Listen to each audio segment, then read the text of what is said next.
గౌతమ్ మైసమ్మ దగ్గరికి వచ్చి, "నా కూతురు మల్లికని రమ్య గారు దత్తత తీసుకోవాలనుకుంటున్నారు. అందుకే ఆ దత్తత కార్యక్రమాన్ని జరిపిస్తున్నారు" అని చెప్పేసైతే అంటూ ఉంటాడు. ఆ మాటలు వినగానే అక్కడ ఉన్న మైసమ్మ అయితే ఒక్కసారిగా షాక్ అయిపోతూ ఉంటుంది. "అవును, రమ్య గారు నా కూతురిని దత్తత తీసుకొని తనని చాలా బాగా చూసుకుంటారంట" అని చెప్పేసైతే అంటూ ఉంటాడు. ఇంతలో అక్కడ ఉన్న మైసమ్మ మాత్రం చాలా కోపంగా, "పాగలుగాని లెక్క ఉన్నావురా నువ్వు! పాగలుగానివా ఏంటా? నువ్వు ఇలా మాట్లాడుతున్నావేంటి? నీ కూతురిని గాని నువ్వు ఇప్పుడు దత్తత ఇచ్చేస్తే మరి నీ కూతురు నీకు దక్కదు. ఆ విషయం నీకు తెలుసా?" అని చెప్పేసైతే అంటూ ఉంటుంది. ఆ మాటలు వినగానే అక్కడ ఉన్న గౌతమ్ అయితే ఒక్కసారిగా షాక్ అయిపోయి, "సరే, నేను ఈ దత్తత జరగకుండా నేను చూసుకుంటాను" అని చెప్పేసైతే అంటూ ఉంటాడు. ఆ మాటలు వినగానే అక్కడ ఉన్న మైసమ్మ అయితే ఒక్కసారిగా షాక్ అయిపోయి గౌతమ్ వైపు అలా చూస్తూ ఉండిపోతుంది. ఇంతలో అక్కడ ఉన్న గౌతమ్ మాత్రం, "నా కూతురిని నా దగ్గర నుండి ఎవ్వరూ వేరు చేయలేరు. నేను ఈ దత్తత కార్యక్రమాన్ని జరగనివ్వను. ఎలాగైనా సరే దీన్ని ఆపే తీరుతాను" అని చెప్పేసైతే కేశవ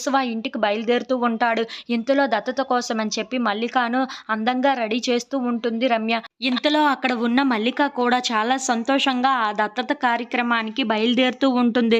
గౌతమ్, కేశవ రమ్యల దగ్గరికి వస్తూ ఉంటాడు. అది చూడగానే అక్కడ ఉన్న వాళ్ళిద్దరూ అయితే ఒక్కసారిగా షాక్ అయిపోయి గౌతమ్ వైపు అలా చూస్తూ ఉండిపోతారు. "నా కూతురిని నేను ఎవ్వరికీ దత్తత ఇచ్చే ప్రసక్తే లేదు. నా కూతురికి ఇప్పటికిక్కడే నిజం చెప్పేస్తాను. నేనే కన్న తండ్రి అన్న విషయం చెప్పేస్తాను. నా కూతురిని నాతో పాటే మా ఊరు నేను తీసుకొని వెళ్ళిపోతాను" అని చెప్పేసైతే అంటూ ఉంటాడు. ఆ మాటలు వినగానే అక్కడ ఉన్న కేశవ, రమ్య వాళ్ళు అయితే ఒక్కసారిగా షాక్ అయిపోయి చాలా బాధపడుతూ ఉంటారు. ఇంతలో అక్కడ ఉన్న గౌతమ్ మాత్రం మల్లిక దగ్గరికి వెళ్తూ ఉంటాడు.